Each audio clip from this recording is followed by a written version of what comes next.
함께 나눌 말씀은 룻기서 3장 1절로 13절까지의 말씀입니다. 룻기서 3장 1절로 13절, 구약 404페이지에 있습니다. 한 절씩 찾아서 교독하도록 하겠습니다. 룻기서 3장 1절로 13절까지의 말씀, 1절 받들어 봉독합니다. 룻의 시어머니 나오미가 그에게 이르되, 내 딸아, 내가 너를 위하여 안식할 곳을 구하여 너를 복되게 하여야 하지 않겠느냐? 내가 함께하던 하녀들을 둔 보아스는 우리의 친족이 아니냐? 보라, 그가 오늘 밤에 타작마당에서 보리를 까불리라. 그런즉 너는 목욕하고 기름을 바르고 의복을 입고 타작마당에 내려가서 그 사람이 먹고 마시기를 다 하기까지는 그에게 보이지 말고, 그가 누울 때에 너는 그가 눕는 곳을 알았다가 들어가서 그의 발치 이불을 들고 거기 누우라. 그가 내 할 일을 내게 알게 하리라 하니, 룻이 시어머니에게 이르되, 어머니의 말씀대로 내가 다 행하리이다 하니라. 그가 타작마당으로 내려가서 시어머니의 명령대로 다 하니라. 보아스가 먹고 마시고 마음이 즐거워 가서 곡식 단더미의 끝에 눕는지라. 룻이 가만히 가서 그의 발치 이불을 들고 거기 누웠더라. 밤중에 그가 놀라 몸을 돌이켜 본즉 한 여인이 자기 발치에 누워 있는지라. 이르되, 내가 누구냐 하니 대답하되, 나는 당신의 여종 룻이오니 당신의 옷자락을 펴 당신의 여종을 덮으소서. 이는 당신이 기업을 물을 자가 됨이니이다 하니, 그가 이르되, 내 딸아, 여호와께서 내게 복 주시기를 원하노라. 내가 가난하건 부하건 젊은 자를 따르지 아니하였으니 내가 베푼 인애가 처음보다 나중이 더하도다. 그리고 이제 내 딸아, 두려워하지 말라. 내가 내 말대로 내게 다 행하리라. 내가 현숙한 여자인 줄을 나의 백성, 나의 성읍 백성이 다 아느니라. 참으로 나는 기업을 물을 자이나 기업 물을 자로서 나보다 더 가까운 사람이 있으니 같이 있습니다. 이 밤에 여기서 머무르라. 아침에 그가 기업 물을 자의 책임을 내게 이행하려 하면 좋으니 그가 그 기업 물을 자의 책임을 행할 것이니라. 만일 그가 기업 물을 자의 책임을 내게 이행하기를 기뻐하지 아니하면 여호와께서 살아계심을 두고 맹세하노니 내가 기업 물을 자의 책임을 내게 이행하리라. 아침까지 누워 있을지니라 하는지라. 아멘. 사랑하는 성도 여러분, 우리가 이제 룻기를 살펴보고 있는데요, 이제 3장에 들어가게 되네요. 우리 지난번에 2장 우리가 후반부를 함께 좀 살펴봤었습니다. 2장 후반부에 어떤 내용이 좀 있었죠? 이제 보아스가 이 룻을 식사의 자리에 초대도 하지요. 초대해서 같이 먹게 합니다. 그리고 많은 곡식을 가져갈 수 있도록 곡식탄 사이에서 이삭을 죽을 수 있도록 해줬어요. 근데 거기까지는 좀 이해가 되는데 이제 더 노골적으로 얘기를 하죠. 어떻게 하죠? 자기 일하는 하인들한테, 야, 너희들이 말이야 곡식 다발에서 조금씩 빼서 버려. 그렇죠? 야, 이제는 진짜 대놓고 그 마음을 표현해주고 있어요. 이처럼 더 많은 것을 가져갈 수 있도록 룻을 배려하는 마음이 이와 같이 보아스가 이렇게 표현해주고 있는 거죠. 그가 이제 이 더 많은 것을 가지고 이제 어머니한테 가죠. 근데 어머니 나오미가 이걸 보고 어떻게 하죠? 너 어느 밭에서 일했니? 그가 누구니? 라고 물어보죠. 그건 왜 그랬을까요? 이삭 죽기로 가져온 양이 그냥 보니까 심상치가 않아요. 한 에바라고 말하고 있는데 이게 10에서 12kg예요. 아니, 하루 나가는데 뭐 수확을 하고 왔는지 한 가마니를 갖고 왔네. 그렇죠? 엄청난 양을 이삭 줍기로 갖고 온 거죠. 시어머니 나오미는 인생을 살았잖아요. 인생에 어려움도 겪었잖아요. 알죠? 이거는 누군가가 너를 선대하지 않으면 이와 같은 것을 얻을 수 없다는 것을 알죠. 인생의 통찰력이 어느 순간 다 있지 않습니까? 나이가 되면. 그처럼 이 나오미도 이와 같이 내게 선대 베푼 사람에게 정말 여호와께서 축복하기를 원한다라고 하고 그 이름을 묻죠. 그 이름이 무엇이냐? 그랬더니 뭐라고 말해요, 룻이? 그의 이름은 짜잔 짜잔 짜잔 보았습니다. 이렇게 말했단 말이죠. 그렇죠? 그런데 참 우연이라는 그 밭에 일은 그 주인, 또 마침 그 밭에 나온 보아스, 우연과 이 마침이 하나님의 손끝 안에서는 절대 한치의 오차와 실수도 없이 그대로 이루어졌으니 뭐지요?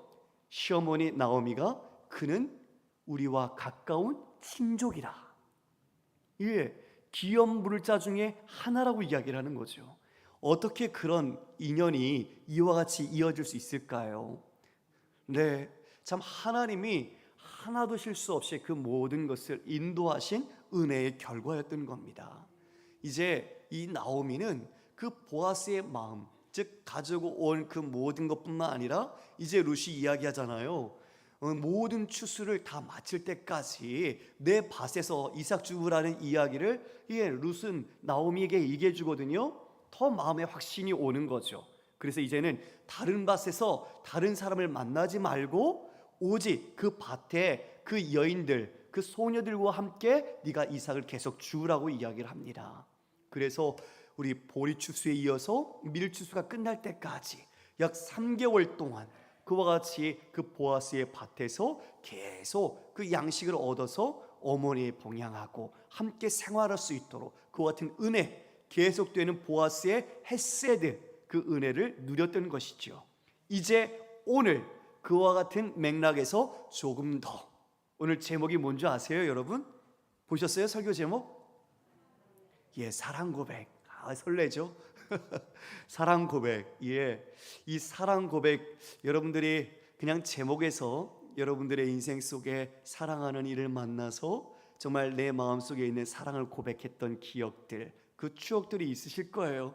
그 설렘이 지금도 있는지는 모르겠습니다. 있었으면 좋겠어요. 그러나 더 깊은 정과 더 마음이 더 깊이 함께하고 계신 줄 압니다. 예, 오늘 이제 이와 같이 시어머니 나오미는 이제 결정을 했습니다. 이와 같이 선대를 한 보아스, 그 룻을 향한 그 마음을 확인하고서는 이제 시어머니는 결정을 하고 행동으로 옮기도록 이제 며느리에게 이야기를 하죠. 1절에 보니 이와 같이 말하는데요. 룻의 시어머니 나오미가 그에게 이르되 내 딸아, 내가 너를 위하여 안식할 곳을 구하여 너를 복되게 하여야 하지 않겠느냐라고 말합니다. 여러분, 여기서 사랑하는 자신의 그 며느리를 향해 내 딸이라고 표현하면서 무엇을 지금 마련해 줘야 되겠다 그러죠? 안식할 곳, 그렇죠? 근데 여러분, 이 단어는 예전에 나왔어요. 언제 나왔냐면 이제 모압에서 두 며느리와 함께 이제 이 시어머니 나오미가 함께 돌아올 때에 너희가 안식할 곳을 찾아가라라고 말합니다. 그거 어디였죠? 새로운 남편을 만나라는 거였어요. 새로운 남편을 만나서 너희가 그곳에서 안식하라라고 이야기를 했었던 바로 그 단어입니다. 근데 그렇게 이야기했던 나오미가 지금은 이제 뭐라고 말해요? 내가 네 안식할 곳을 내가 찾아주겠다고 말하는 거예요.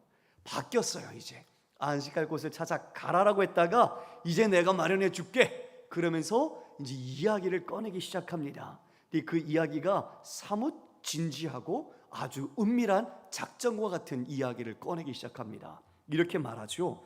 2절에 보니까 내가 함께하던 하녀들을 둔 보아스는 우리의 친족이 아니냐. 보아스 이야기를 꺼내요. 보아스 이야기를 꺼내는데 그가 우리의 친족이 아니냐라고 말을 합니다. 그 친족이라는 단어 안에서는 우리가 알 수 있는 기업물자라는 것을 연상하게 되지요. 그러면서 이렇게 말합니다. 보라, 그가 오늘 밤에 타작마당에서 보리를 까불 것이다. 즉 타작마당은 그동안 수확한 것들을 옆에 곡식더미를 쌓아놓고 있다가 그 아주 넓은 곳에 그리고 아주 단단한 곳에 그것을 놓고 이제 동물이죠. 소나 이런 것들이 돌아가면서 그것을 탈곡을 하는 겁니다. 알만 떨어지도록 그렇게 만드는 거예요. 그래서 그것을 위해서 수확물을 옆에 놓고 기다리고 밤을 지새고 지키기도 하고 그러는 곳입니다. 그런데 지금 오늘 밤에 타작마당에서 보리를 까분다, 탈곡한다라는 것을 지금 나오미가 정보를 들은 거죠. 그리고 이렇게 얘기를 하네요. 3절에 그런즉 너는 목욕하고 기름을 바르고 의복을 입고 타작마당에 내려가서 그 사람이 먹고 마시기를 다 하기까지는 그에게 보이지 말아라. 그렇게 이야기를 하네요. 자, 우리 4절 함께 읽어볼까요? 시작. 그가 누울 때에 너는 그가 눕는 곳을 알았다가 들어가서 그의 발치 이불을 들고 거기 누우라. 그가 내 할 일을 내게 알게 하리라 하니. 예, 정리하면 여러분 지금 시어머니가 룻에게 뭘 시킨 것 같으세요? 어떤 느낌 드세요? 아니, 목욕을 재개하고 기름을 바르고 옷을 단정하게 입고 그리고 나서 어떡하래요? 몰래 가서, 절대 들키면 안 돼요. 들키지 않도록 그 보아스가 먹고 마시기를 다 마치고 그가 눕는 곳을 기억해 놓으라는 거죠. 근데 그 전에 다른 사람한테도 걸려서는 안 돼요. 마치 이게 007 첩보 작전을 하듯이 아주 은밀하고 위대하게 이렇게 일을 해야 되는 거죠. 이게 그 다음에 어떻게 해요? 밤중에 이제 그 모든 사람들이 다 잠들었을 때에 그 누웠던 곳에 가서 그의 발치 이불을 들고 거기에 누우라고 이야기하는 거죠. 이것은 쉬운 일이 아닙니다. 즉 신부로서 단장을 시켜서 이와 같이 신랑을 만나게 하려고 하는 것 같은 이 나오미 시어머니의 마음을 지금 룻에게 이야기한 거예요. 이 이야기를 들은 룻은 쉽지 않았을 것 같아요. 그런데 지금 보면 5절에 뭐라고 말하냐면 룻이 시어머니에게 이르되 어머니의 말씀대로 내가 다 행하겠습니다 라고 말을 합니다. 참 어떻게 이와 같은 일을 시켰을 때 할 수 있을까? 그 이면에는 분명히 이런 마음이 있었겠죠. 시어머니 나오미에 대한 신뢰가 있었을 거예요. 그렇죠? 시어머니에 대한 신뢰가 없이는 그 말을 순종하는 것은 결코 쉽지 않은 일입니다. 그리고 또 다른 이면에는 지금까지 보아스를 경험한 자신의 생각 속에 가난한 사람을 도와주고 그리고 하인들에게도 선대하고 그와 같은 좋은 인품을 갖고 있고 하나님을 사랑하는 마음을 갖고 있고 율법 이상의 헤세드를 자신에게 베풀어준 그 모든 것을 볼 때 보아스는 결코 비범한 사람, 즉 비상한 사람, 하나님의 은혜 아래서 있고 하나님께서 은혜 안에서 이 모든 것을 이루어가는 사람이라는 것을 룻은 알 수 있었던 거죠. 그러니 이와 같이 나오미가 룻을 내 딸아라고 신뢰하면서 이해하는 신뢰 속에서 룻도 어머니에 대한 마음을 이해할 수 있었고, 또 지금 이 보아스라는 가까운 친척, 친족, 기업 물을 자에 대한 사람에 대한 신앙과 인품과 사람들을 향하는 그의 관대함을 볼 때 이 룻도 그런 마음으로 함께 어머니의 말에 순종할 수 있었던 것입니다. 그래서 그와 같이 그 일을 행하려고 시작하지요.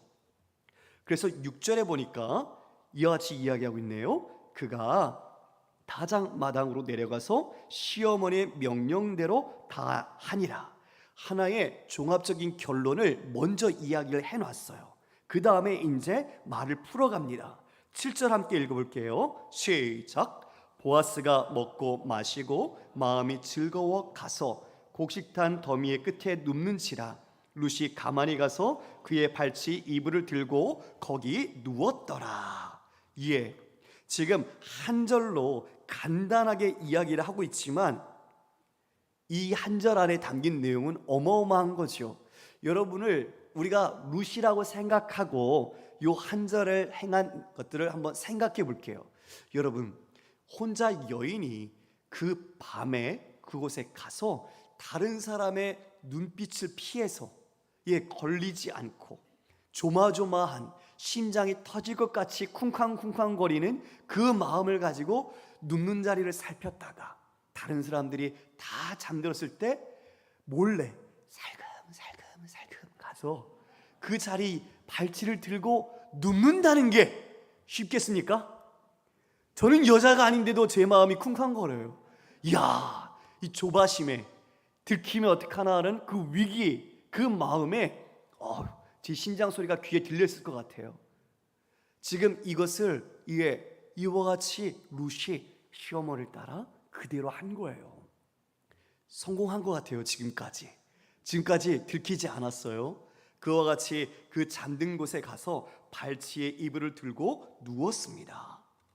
그런데 한동안 그 다음에 보니까 8절에 이렇게 말하고 있죠. 밤중에 그가, 즉 보아스죠, 그 보아스가 자다가 몸을 돌이켰어요. 그건 추운 거죠. 으스스해서 이제 자다가 몸을 돌이켰는데, 아니 이거 웬걸, 발치 끝에 한 여인이 누워 있는 거예요. 누군가가 누워 있는 거예요. 놀랬겠죠. 얼마나 보아스도 당황했을까요? 그래서 이렇게 묻습니다. 내가 누구냐? 그렇죠. 내가 누구냐? 제가 볼 때는 지금 이 내가 누구냐가 그냥 내가 누구냐라고 묻지 않았을 거예요. 놀라고 당황해서 내가 누구냐? 이렇게 물었을 거예요. 남자인지 여자인지 어떻게 알아요? 보이지도 않는데 껌껌한 곳에. 그래서 내가 누구냐고 물었더니 이렇게 답을 하네요. 나는 당신의 여종 루시온이 당신의 옷자락을 펴 당신의 여종을 덮으소서. 여러분, 지금 나는 당신의 여종 루시라고 이야기를 합니다. 이에 여종과 같이 나는 당신의 사람입니다 라는 뜻이죠. 이 말 속에는 이미 이와 같은 행동 속에 이 룻의 믿음과 고백처럼 보아스를 향한 신뢰, 그리고 보아스가 아까 나오미가 말한 안식처가 되어주기를 원하는 마음이 있었던 거죠. 그래서 이렇게 그 표현을 하는데요. 당신의 옷자락을 펴 당신의 여종을 덮으소서. 여기에 이 옷자락이라는 단어는 원문은 날개입니다. 날개가 성경에서 보면 여호와의 날개 그늘 아래 이런 표현이 나오죠. 이것은 보호를 의미하는 뜻입니다. 하나님의 보호, 하나님의 돌보심을 뜻하는 말이에요. 그런데 이 말을 누가 먼저 룻에게 해줬어요? 여러분 기억나세요? 누가 했을까요? 보아스가요. 보아스가 2장 12절에 이렇게 이야기했습니다. 이스라엘의 하나님 여호와께서 그의 날개 아래에 보호를 받으러 온 내게 온전한 상 주시기를 원하노라. 하나님의 보호, 즉 그 날개 아래 내가 있기를 원한다라고 이야기했는데, 지금 그것을 룻은 다시 받아서 바로 당신이 하나님께서 보내주신 그 날개, 그 안식처가 되어주세요라고 말하는 거죠. 지금 이 모든 마음을 그 보아스에게 다 보이면서 그대로 표현해주고 있는 겁니다. 그리고 이렇게 말하죠. 이는 당신이 기업 물을 자가 됨입니다. 당신이야말로 기업 물을 자, 즉 우리 가게 결혼을 통해서, 계대 결혼을 통해서 바로 나에게 이 모든 상속과 이 가정들을 다시 일으켜 줄, 책임질 수 있는 사람입니다 라고 이야기를 하는 겁니다. 다시 한번 이 이야기를 통해 이제 승부수를 띄운 거죠. 쉽게 말하면 뭡니까 여러분? 룻이 오히려 남자에게 프로포즈를 한 거예요. 사랑 고백을 한 거예요. 이와 같이 자신의 마음을 다 전했어요. 당신이 어떠한 사람이고 이러한 권리와 책임이 있고 나는 원하고 당신이 나의 안식처가 되어주기를 원합니다라는 고백을 이와 같이 룻이 보아스에게 전한 겁니다.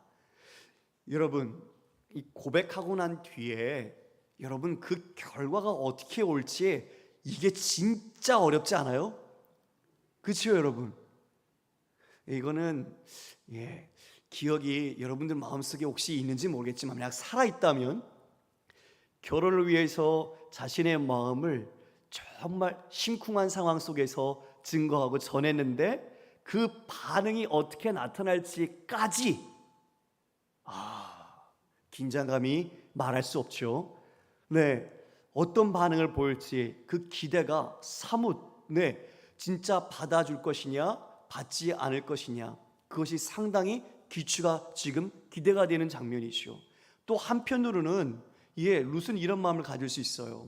자기가 이와 같은 행동을 했는데 보아스는 자신을 어떻게 평가할 것인가, 나를 어떻게 받아들일 것인가. 행여나 나에 대하여 지금까지 선대했지만 이와 같은 행동 때문에 오해하거나 잘못된 모습으로 지금까지의 그 모습을 바꾸어서 나에 대한 마음을 더 좋지 않게 가질 수 있지는 않을까, 이런 마음속에 불안과 걱정도 있었을 것입니다. 이런 모든 것을 지금 룻은 다 담아서 그냥 던진 거예요. 이제 주사위를 던진 겁니다. 승부수를 띄웠어요.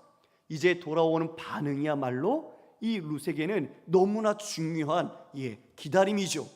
그 순간은 비록 얼마 되지 않았겠지만 얼마나 길게 느껴졌을까요? 그렇죠 여러분? 여러분, 그 길게 느껴졌던 그 순간들이 있으셨으면 기억이 좀 더 이 마음이 공감이 될 텐데, 끄덕끄덕 몇 분 하셨지만 그런 상황 속에서 이제 보아스가 말을 꺼냅니다. 어떤 이야기를 합니까?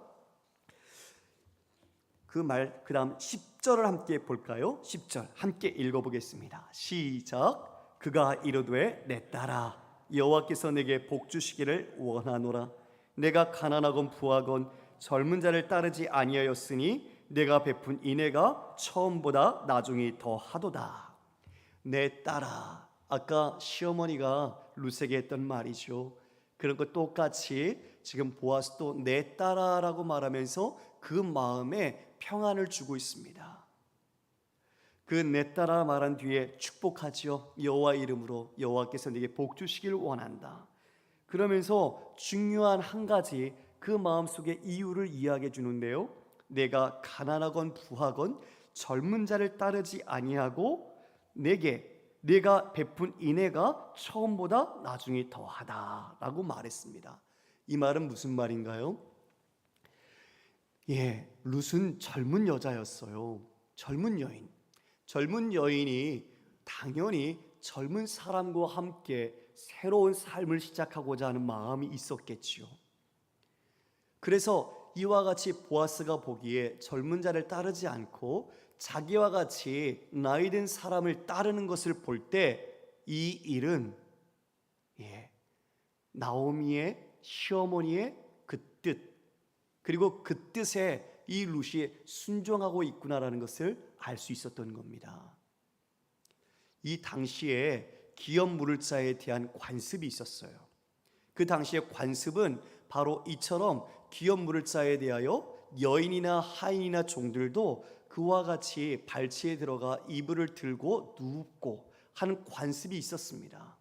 이 관습을 알고 있고 이와 같이 행함을 했던 룻에 대하여 지금 보아스는 바로 이와 같이 나오미의 뜻이 이러하고 그 뜻에 순종하는 룻에 대하여 내 인애가 처음보다, 네가 부모를 그리고 고향을 떠나서 시어머니를 따라 그리고 여호와 하나님을 따라 이곳에 온 인애보다 이와 같이 네가 젊은 자를 따르지 않고 시어머니 나오미의 말을 따라 이처럼 나이든 내게 이와 같은 것을 행한 것을 볼 때 내 나중 인애가 훨씬 크도다라고 인정하고 칭찬해 주는 것입니다.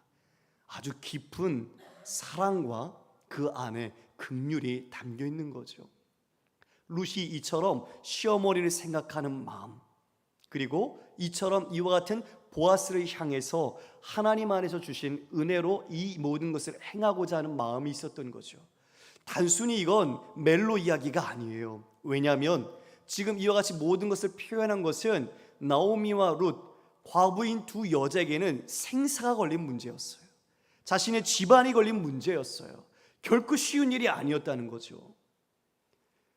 그 기업 물을 자라는 이 보아스, 그에게 온전히 은혜를 기대고 그가 이와 같이 선대하는 마음을 알고 있었지만 이와 같은 결단을 통해 행함으로 이제 기업 물을 자로서 어떠한 결단과 권리를 가지고 행해주기를 원하는 나오미와 룻의 마음이 담겨 있는 거였어요. 이에 인애가 처음보다 나중이 크다라고 보아스는 그 마음을 이해해주고 알고 있었던 것입니다. 그리고 이렇게 말하죠. 11절에 이제 내 딸아 두려워하지 말라. 얼마나 두려웠을까요? 그 젊은 여인이 이와 같이 행동을 했을 때에 어떤 반응이 오고 어떻게 이어질지에 대한 두려움, 긴장감, 이런 것들이 사뭇 자신의 마음속에 넘쳤을 거예요. 그런데 이제 그 마음을 위로하면서 두려워하지 말라라고 이야기하죠. 내가 내 말대로 내게 다 행하리라. 보아스가 그 룻의 마음을 다 알고 받아줍니다. 내 뜻대로 내 말대로 내가 다 행하겠다. 그리고 이런 표현을 하네요. 내가 현숙한 여자인 줄 나의 성읍 백성이 다 아느니라. 어떤 여자라고요? 현숙한 여인. 다른 번역 성경에는 정숙한 여인이라고 말을 해요. 두려워하지 말라라고 얘기한 것이 바로 여기에 있죠. 룻은 자신이 이렇게 행동을 했을 때에 자신을 어떻게 받아들일까? 자신에 대해 지금까지 그 모든 이미지가 다르게 부정적인 이미지로 비치지 않을까? 그 모든 것에 대한 마음에 긴장과 두려움이 있었어요. 그런데 지금 뭐라고 말하죠? 보아스는 다 내 성읍 백성이 현숙한 여인인 줄 알고 있다라는 겁니다. 네가 그와 같이 모든 곳을 떠나서 이 낯선 땅에 왔고 네가 밭일을 하면서 시어머니를 모시고 이와 같이 열심히 그리고 충성되게 살아가고 있는 이 모든 삶을 모든 사람들이 알고 있다라는 거죠. 이와 같이 룻을 인정해 주는 말을 합니다. 그리고 12절에 보면 충격적인 말 하나를 꺼내는데요. 12절을 함께 읽어볼까요? 시작. 참으로 나는 기업을 물을 자이나 기업 물을 자로서 나보다 더 가까운 사람이 있으니. 짜잔, 이건 웬소리, 그치요? 참, 하나님의 은혜 없이는 안 돼요. 즉 인간의 계획으로는 무언가를 이루려고 해도 하나님이 그 발걸음 인도하시지 않으면 안 돼요. 늘 변수가 있는 거예요. 지금 나오미하고 룻은 이 보아스가 가장 가까운 기업 물을 짠 줄 알았어요. 그런데요, 보아스가 이야기하네요. 나보다 더 가까운 사람이 있다. 그에게 먼저 너와 관련된 기업 물음에 대한 권한이 있기 때문에 내가 묻겠다는 거죠. 여러분, 근데 여기서 보아스가 얼마나 정직하고 얼마나 일에 대해서 공정하고 적법하게 일을 하는 사람인지를 알 수가 있어요. 그 룻을 아끼고 좋아하는 마음이 있으면 그냥 유력한 자로서 힘과 능력이 있으니까 자신의 뜻대로 하려고 하는 마음도 있을 수 있는데, 아니요, 그렇게 하지 않아요. 정확하게 과정과 절차를 밟아서 공정하게 일을 처리하고 있는 걸 봅니다. 그래서 그 다음날 이렇게 너는 이 밤에 머무르라.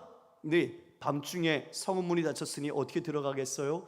그래서 이제 룻에게 여기서 머무르도록 얘기하죠. 아침에 그가 기업 물을 자의 책임을 내게 이행하려 하면 좋으니 그가 기업 물을 자의 책임을 행할 것이니라. 만약 그가 기업 물으겠다라고 그가 말을 한다면 내가 너와 결혼도 하고 싶고 기업 물으고 하지만 할 수가 없는 거죠. 그런데 그가 만약 이것을 기뻐하지 않는다면 여호와의 사심을 두고 맹세하노니 내가 너와 함께 이 모든 것을 책임지겠다라고 이야기를 해줍니다. 참 보아스의 그 인격적인 고매함과 그 말 속에 하나님의 그 성품과 뜻을 따라 정확하게 지키려고 하는 부분들이 나타나고 있어요. 이 이야기를 들은 룻 마음이 긴장되겠죠. 지금 자신은 모든 것을 던졌는데 이제 이와 같은 결론이 해피엔딩으로 날 것 같은데 이와 같은 변수 속에서 불안감이 다시 조성되고 있는 거예요. 그러나 우리는 결말을 알고 있습니다.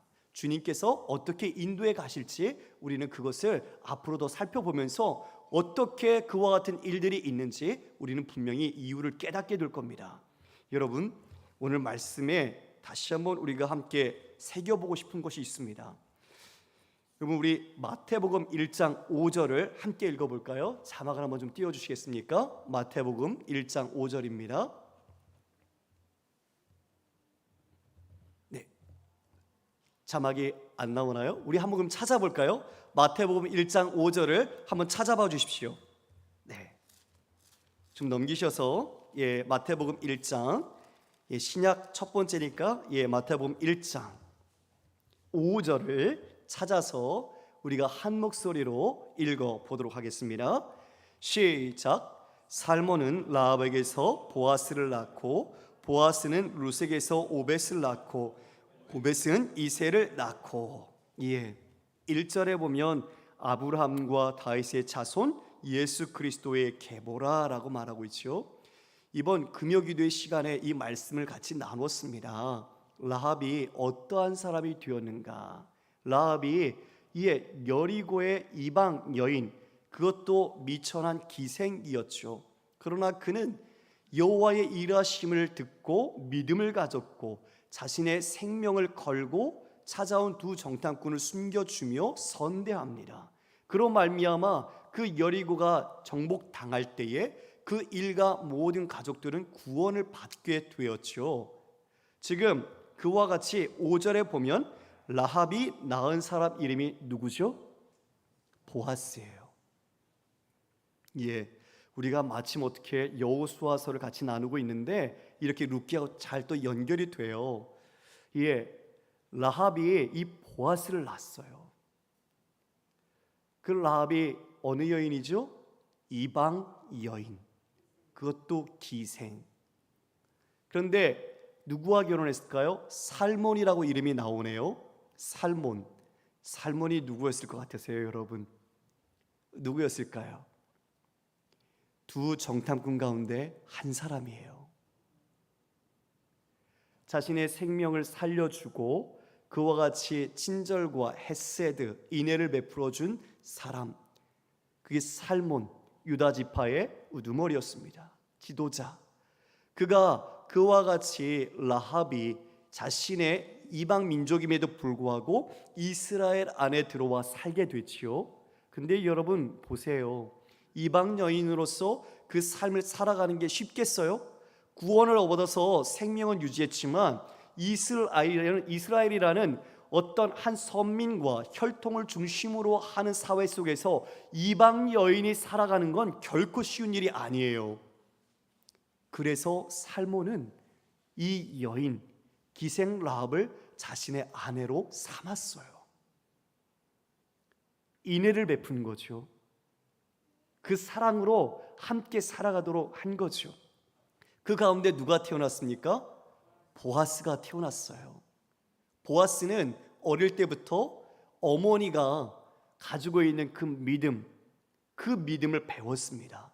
이방인으로서 이스라엘의 하나님께서 어떻게 역사하신지에 대한 그 참 믿음을 배웠고, 이방 여인으로서 이스라엘 안에서 살아갈 때 당했던 고통과 고난과 멸시를 다 보았습니다. 그 아픔을 다 어머니를 통해서 경험했습니다. 그리고 아버지가 그 아내 기생 라합을 품는 아버지의 마음도 보았습니다. 이제 눈치가 좀 들어가십니까? 이방 여인 룻을 보았을 때 보아스는 자신의 어머니 라합, 그토록 아픔과 고통을 겪으면서 이방 여인으로 살아내야 했던 인생의 모습, 그것을 떠올렸던 겁니다. 그래서 이 룻에 대하여 하나님의 헤세드, 그 인애야말로 더 많이 이 보아스가 이처럼 행하고 베풀 수 있었던 것이죠. 그 깊은 사랑이 어디에서 왔어요? 바로 이 보아스가 어머니 아버지를 통해서 체휼했던 것, 경험했던 것, 공감했던 것, 깨달았던 것, 그리고 깊이 마음속에 새겨뒀던 것, 그것으로 인하여 지금 이와 같이 룻에게 헤세드, 하나님의 사랑, 하나님의 인애, 하나님의 긍휼과 자비를 베풀게 되었던 것입니다. 사랑하는 성도 여러분, 하나의 멜로의 로맨스 이야기가 아니라 여기 안에는 예수님께서 우리를 향하신 하나님께서 그 계획과 그 깊은 마음이 여기에 담겨 있습니다. 왜 그럴까요? 우리가 고난주간을 맞아서 우리가 그렇게 말하는 것이 아니라 예수님은 우리를 사랑하셔서 친히 기업 물을 자로 고엘로서 오셔서 자신의 모든 생명까지 우리를 위해 아낌없이 주셨습니다. 우리의 고통, 눈물, 상처, 아픔, 그리고 죽음까지 경험하셨습니다. 그래서 그분이야말로 우리의 모든 것을 공감하시고 치유하시는 예수님, 하나님이 되신 겁니다. 그러므로 그분은 우리의 모든 위로를 덮고도 남을 만큼 우리를 위로하실 수 있는 분이시며, 우리의 모든 삶의 난관과 그 모든 고난을 넘어서 우리에게 새로운 생명과 믿음으로 일어날 수 있도록 힘을 주시는 그분이 되신 것입니다. 할렐루야. 바로 보아스는 예수 그리스도 우리 주님의 그 모든 사역과 사랑을 담고 있습니다. 기업 물을 자로서 내가 책임을 다하겠다, 내 말대로 다 행하리라, 이 말씀처럼 우리 주님 골고다 언덕에 십자가 달려 다 이루었다라고 말씀하셨습니다. 그 깊으신 헤세드, 그 인애와 사랑, 우리를 치유하신 하나님의 그 뜻, 그 계획이 이와 같이 완성된 것입니다. 주 안에 사랑하는 성도 여러분, 우리가 고난주간을 맞아서 또 이어 부활절을 맞게 될 것인데, 우리가 그와 같은 헤세드와 그와 같은 하나님의 인애와 자비를 입고 있다는 것을 잊지 마십시오. 우리가 진정 어디에서 구원받았고 건짐을 받았으며 지금 우리가 누리고 있는 영광의 자리, 우리가 갖고 있는 그 영원한 생명, 그리고 우리에게 주어지신 하나님의 자녀됨, 그것은 결코 이 세상 무엇과도 비교할 수 없는 영원한 가치와 보배가 되는 것이기 때문에 그렇습니다. 그러므로 여러분 한 사람 한 사람에게 오늘 보아스와 같이 그 인애와 그 자비와 사랑으로 우리의 아픔과 상처를 겪고 있는 수많은 사람들을 향하여 우리가 그 인애를 베푸는, 그 사랑을 증거하는, 그리고 더 나아가 예수 그리스도 그분을 증거하는 우리 모든 성도님들 되시기를 간절히 축복합니다. 아멘. 사랑의 하나님, 감사와 찬송을 올려드립니다. 하나님, 오늘 룻은 여인으로서 행하기 어려운 그 모든 것을 보아스에게 행했습니다. 자신의 마음, 즉 시어머니의 뜻을 따라 그 모든 것을 행하며 기업 물을 자의 책임을 보아스에게 요청했습니다. 보아스 또한 그 마음을 받아들이고 그것에 대하여 준행하겠다고 말했습니다. 그럴 수 있었던 그 깊은 사랑이 어디에서 나왔습니까? 하나님께서 그 가문을 통하여 예수 그리스도의 시조로 세우신 살몬과 그리고 라합을 통하여 이 보아스를 준비하게 하셨고, 보아스를 통해 라합에게, 나오미에게 텅 빔에서 체험으로 하나님의 그 크신 은혜와 사랑을 베푸신 것을 보게 됩니다. 주님, 우리가 그렇게 텅 빈 자였습니다. 아무것도 없는 파산당한 자였습니다. 그러나 우리를 사랑하셔서 우리의 고엘이 되시고 기업 물을 자가 되어 그 모든 것을 대속하시고 완성하신 우리 주님의 그 사랑과 인애가 우리를 다시 살리셨습니다. 주님, 그 사랑에, 그 은혜에 합당하게 우리 또한 주님 베풀고 나누고 우리의 모든 삶을 다해 주님의 그 사랑을 증거하는 십자가의 증인이 되게 하여 주옵소서. 우리 모든 성도님들 그와 같은 인애, 헤세드의 사랑이 늘 충만케 하시고 주님을 증거하는 믿음의 귀한 삶이 되어 많은 영혼들이 우리 성도들 한 분 한 분을 통해 하나님께 예배하고 예수님을 만나는 놀라운 은혜와 기쁨이 있게 하여 주옵소서. 감사드리며 예수님 이름으로 기도드리옵나이다. 아멘.